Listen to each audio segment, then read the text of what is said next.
फिर आपके सामने हाजिर हूँ कक्षा 9 के लिए एक्सरसाइज 1.3 को लेकर के। तो यहाँ पर क्या है, निम्नलिखित को P बटा Q के रूप में व्यक्त कीजिए, जबकि P और Q पूर्णांक है और Q 0 के बराबर नहीं है।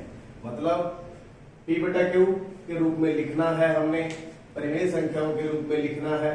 तो ये 0.6 बार है और भिन्न के रूप में किस प्रकार लिखेंगे, तो मान लीजिए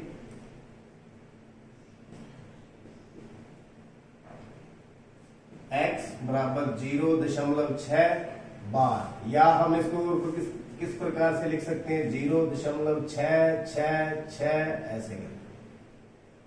तो ये आपके सामने, इसको नंबर 1 ले लेता हूं समीकरण मान करके। तो देखिए अब क्या करें, ये वाला 6 है, इसको हम इस साइड ले आए तो कितने से गुणा करने पड़ेगा, समीकरण 1 को 10 से गुणा कर दें, 10x हो गया। इधर 10 गुना में इसको लिखते 0.666 गुना करेंगे तो ये दशमलव इस साइड शिफ्ट हो जाएगा, एक 0 है, एक शिफ्ट हो जाएगा। 10x बराबर कितना आ गया 6.666 ऐसे चलता जाएगा। या हम इसको ऐसे भी लिख दे 6.6 बार। तो इसको क्या दे दे, समीकरण नंबर 2। तो अब क्या करना है, समीकरण 2 में से 1 को घटाने पर 2 में से 1 को घटाने 2 समीकरण 10x है, बराबर में कितना है 6.6 बार। एक समीकरण कौन सी है, x है, बराबर में कितना है 0.6 बार है। तो इनको क्या कर दें, घटा दें। 10 में से x, एक x गया 9x, ये बार वाला बार से कट गया, 6 आ गया। तो x की वैल्यू कितनी आ गई 6/9, तो काट दें, कितना आ गया 2/3। तो आंसर हमारे पास कितना आ गया 2/3। तो एक ये आपको सीधी सी बात है, एक आपको नई बात बताऊं, जैसे आपके सामने कोई भी अक्षर है, जैसे 3.5, इसको आपने चेंज करना है, इसको P बटा Q के रूप में लिखना, तो आप क्या करोगे, दशमलव हटाओगे, नीचे 10 लिख दोगे। ये सीधा सा फंडा है। लेकिन अगर यही सम, या इसको ऐसे लिख दो 0.5 है तो कितना लिख देंगे 5/10, दशमलव हटाएंगे, नीचे 10। अगर यही इसके ऊपर बार है, कितना हो बार, तो हम क्या लगा देते हैं, नीचे 9 लगा देते हैं, नीचे 9 लगा देते हैं। बार हो तो 10 की बजाय कितना लगता है 9 लगता है। इसी प्रकार अगर हम इस सम को देखें तो इसको क्या लिखेंगे फिर 6/9, काट के कितना आ गया 2/3। तो हमारा आंसर बिल्कुल सही है। तो ये भी फंडा आपको ध्यान रखना है, इस तरह से ये जो सम हो सकता है। अगर 1 के ऊपर बार है तो नीचे 1 9 लगेगा, अगर 2 के ऊपर बार है तो नीचे 2 9 लगेंगे, 3 के ऊपर बार है तो नीचे 3 9 लगेंगे। तो इस प्रकार ये आपका सम हो गया। हम करते हैं नेक्स्ट सम। यहां पर भी क्या है 0.47, तो मान लो x बराबर 0.47।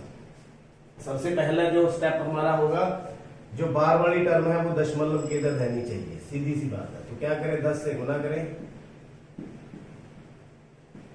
10 से गुना करने पर ये 1 थी, समीकरण 1 को 10 से गुना करने पर 10x बराबर में ये दशमलव इस साइड शिफ्ट हो जाएगा, तो 4.7 बार, या इसको ऐसे लिख सकते हैं 4.777 ... तो बात एक ही है। तो यहां पर ये हो गया समीकरण नंबर 2। तो अब इस सम की तरह है बिल्कुल, ये 6 के ऊपर बार है, ये 7 के ऊपर बार है, तो इसका मतलब क्या है, हम इसको 10 से फिर मल्टीप्लाई करेंगे। समीकरण 2 को 10 से गुणा करने पर, 10 से गुणा करते हैं, 10 गुना 10 100x। तो यहां पर ये दशमलव और इधर शिफ्ट कर दे तो कितना हो जाएगा 47.7 बार। तो ये होगी समीकरण नंबर 3। तो अब क्या करें, समीकरण 3 में से 2 को घटाने पर घटा कर दें, 100x है 47.7 के ऊपर बार। इसी तरह ये 10x है बराबर कितना है 4.7 बार, तो घटा कर दें, 100 में से 10 गया 90x, बार से बार गया 47 में से 3 गया 43, तो x बराबर कितना आ गया 43/90। तो ये आपका आंसर। इस प्रकार ये दूसरा सम भी आपका पूरा हुआ। तीसरा, मान लो x बराबर 0.001 के ऊपर बार, या इसको आप ऐसे लिख सकते हो 0.001 0.001 ऐसे लिखा गया। तो क्या करें, यहाँ 3 पॉइंट हम 3 शिफ्ट कर रहे हैं, तो कितने से गुना करें, ये 1 है, 1 को 1000 से गुना करने पर, 1000 से गुना कर दें तो कितना हो गया 1000x बराबर में 3 बिंदु इधर शिफ्ट हो जाएगा तो 1.001 बार। यहां देखिए यहां शिफ्ट हो गया। तो ये ले लें नंबर 2 में से 1 को घटाने पर 1000x बराबर में 1.001, तो किसको घटा दें, x बराबर 0.001 बार। तो माइनस माइनस कितना आ गया, घटा करने के बाद 999x, ये आ गया 1, तो x की वैल्यू कितनी है 1/999। तो ये बटा p/q की फॉर्म में हमारे पास सम इसका देखते हैं।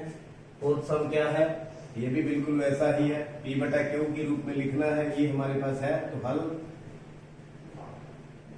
इसका करते हैं, x बराबर में 0.999 डैश डैश, या हम इसको ऐसे भी लिख सकते हैं 0.991 के ऊपर डैश। तो ये हमारा समीकरण नंबर 1। तो हम क्या करें, 1 के ऊपर बार है, 9 बार रिपीट हो रहा है, तो 10 से गुना कर दें, 10 से गुना करने पर, 10 से गुना कर दें 10x गुना करेंगे तो दशमलव इधर शिफ्ट हो जाएगा, तो 9.9 बार।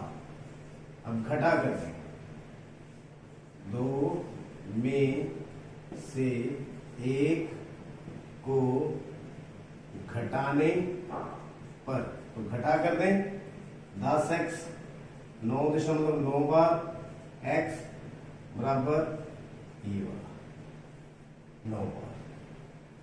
तो यहां 0 माइनस माइनस, ये 10 में से 1 x गया 9x, बार वाला बार से कट गया 9, तो x की वैल्यू कितनी आ गई 1, x की वैल्यू कितनी आ गई 1। क्या 1 आनी चाहिए थी? क्या आप अपने उत्तर से चकित होते हैं? बिल्कुल आश्चर्यचकित हो रहे हो, क्योंकि x बराबर कितना है 1, यहाँ कितना है 0.99999 ऐसा चल रहा है। अपने उत्तर, इस उत्तर पर अध्यापक और सहपाठी से चर्चा कीजिए। तो चर्चा करने का विषय ये है भी उत्तर 1 क्यों आया, तो यहाँ पर 0.9 है, यहाँ 1 है, तो लेकिन इस बात पर चर्चा होनी चाहिए भी, ऐसा क्यों, क्योंकि ये देखिए यहाँ पर 0.99999 ऐसे लगातार चलता जा रहा है, मतलब 1 के बिल्कुल नजदीक जा रहा है, लेकिन कहीं भी कोई इनके बीच में खाली स्थान नहीं है, कोई रिक्ति नहीं है, कोई जगह स्पेस नहीं है, तो किस तरफ बढ़ रहा है 1 की तरफ, तो इसका मतलब 1 के पास ये पहुंच जाएगा। तो what it means, what is the value of x, x का मान कितना है 1 है, यानी इसका मान कितना है 1 है, क्योंकि ये 1 के नजदीक पहुंच जा रहा है। तो ये आपके सामने ध्यान है, 1 के नजदीक पहुंचता जा रहा है, इसलिए इसकी वैल्यू 1 है, इसलिए घबराने की बात कोई नहीं है। फिफ्थ सम की तरफ बढ़ते हैं, तो इसको हम निकालते हैं। क्या है हमारा सम? 1/17 को दशमलव प्रसार में आवर्ती खंड में अधिकतम कितने अंक है, मतलब हमने भाग करनी है और कितने अक्षर बार बार आ रहे हैं, बार कितनों के ऊपर लगेगा, ये हमें ज्ञात करना है। अपने उत्तर की पुष्टि कीजिए। तो लीजिए, बहुत लंबा चलने वाला है सम, तो हम 1 को 17 से भाग देंगे, तो यहाँ ये छोटा है, 0 लग जाएगी, यहाँ 0 के साथ दशमलव लग जाएगा, फिर 1 0 और देनी पड़ेगी क्योंकि अभी भी नहीं जा रहा, तो यहाँ तो कितने पर जाएगा? 5 पर। 17 85, कितने बच गए? 15। तो बेटा आप लोगों को 17 का टेबल टिप्स पर होना चाहिए, कोशिश करें 25 तक टेबल आपके टिप्स पर हो, तो भी ऐसे सम बड़े आसानी से होते हैं। फिर हम यहाँ 0 लगा लें, कितने पर जाएगा?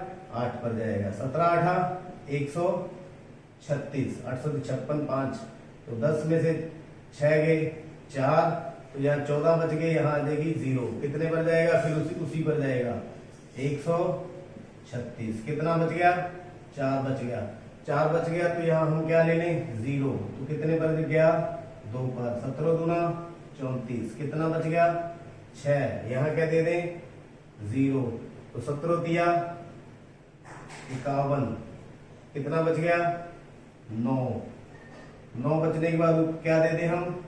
0, तो 17 5 85, कितना बच गया? 5। तो हम इस 5 को इस साइड शिफ्ट कर लेते हैं,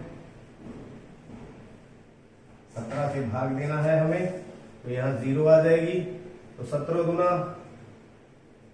34, कितना बच गया? 16, 0 दे देंगे, तो कितने पे जाएगा? 17 9 153, कितना बच जाएगा? 10 में से 3 गए 7, 0, 17 चौकी 68, कितना बच गया? 2 0, तो 17 एकम 17 3 0, तो 17 एकम फिर कितना आ गया? 17, कितने बच गए?